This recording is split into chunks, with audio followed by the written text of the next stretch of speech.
Okay mga sangkayan, di kita yan ha.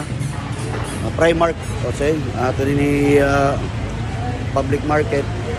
Nag-abrilay niya didahan last December 1, 2025. So 13 days from the opening, so damo na. Oh, makikita niyo. Damo na nagpaka-pwesto din. So ang mga gulay, mga suka, toyo, didi. Okay, ang mga bunay, bugas, so damo na didi. May dito igbaw, damo liwat.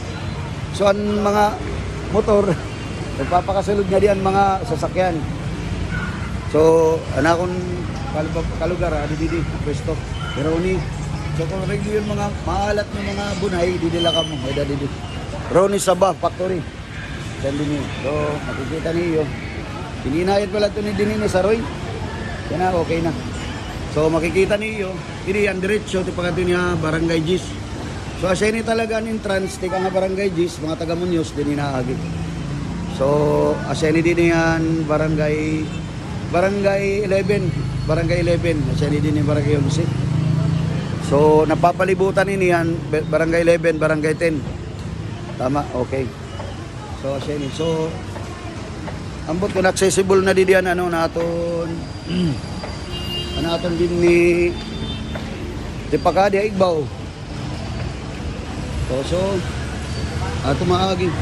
So dito kita maagi ito. Tipakadwa isda para isda. So dini damo saging no.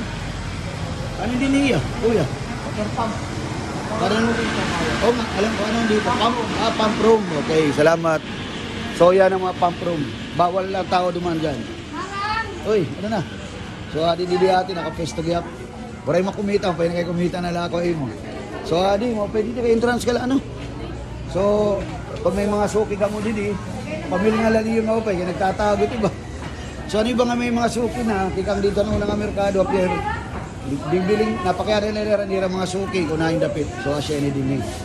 So ate, may iya ko na yung nakilala, una pa yung nga merkado. Andi nga merkado nga yan. So asya na ini. So pamiling lang ka mo ha.